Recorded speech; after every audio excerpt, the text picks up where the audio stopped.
NKRI sebagai negara dengan ribuan pulau, memiliki ragam suku, agama, adat istiadat, dan kepercayaan yang membentuk identitasnya masing-masing.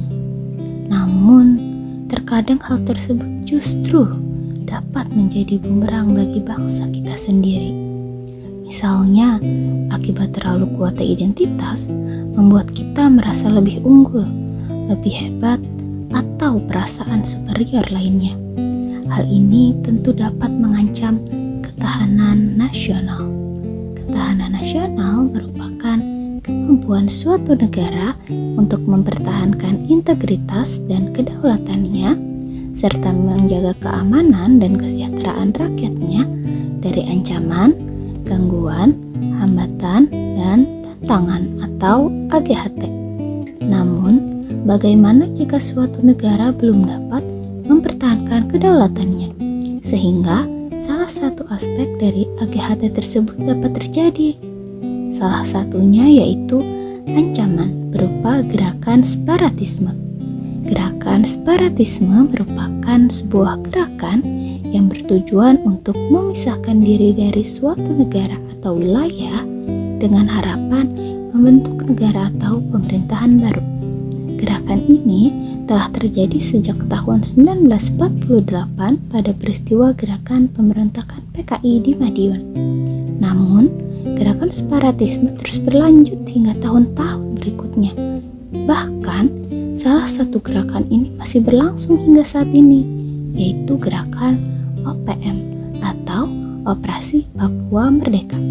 Hal ini tentu sangat mengkhawatirkan karena tidak hanya merugikan secara materi, tetapi juga bisa menimbulkan korban jiwa. Beberapa contoh gerakan separatisme di Indonesia yaitu pemberontakan PKI di Madiun pada tahun 1948, pemberontakan Darul Islam dan Tentara Islam Indonesia tahun 1949, PRRI tahun 1949, Republik Maluku Selatan tahun 1950, Permesta tahun 1957, Gerakan Aceh Merdeka pada tahun 1976 sampai 2005, dan Operasi Papua Merdeka yang berlangsung sejak tahun 1963 hingga saat ini. Nah, melihat cukup banyaknya kejadian separatisme di Indonesia, apa sih yang menyebabkan gerakan ini cukup sering terjadi? Hal tersebut dapat terjadi karena beberapa faktor, misalnya faktor ekonomi, faktor politik, dan faktor sosial.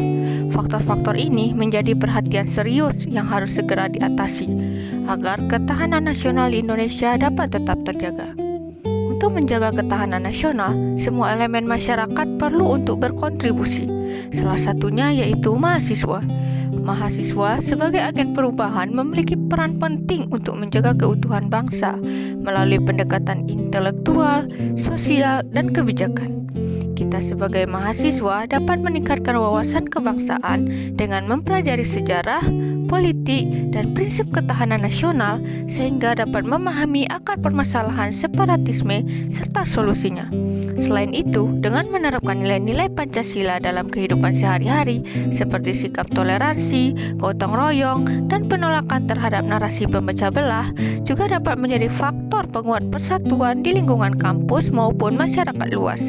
Dengan pendekatan yang aktif dan konstruktif, kita sebagai mahasiswa dapat menjadi garda terdepan dalam menjaga stabilitas nasional dan memastikan Indonesia tetap berdiri sebagai negara yang kuat dan harmonis. Oleh karena itu, marilah kita jaga persatuan, hormati keberagaman, dan perkuat ketahanan nasional demi masa depan Indonesia yang lebih baik.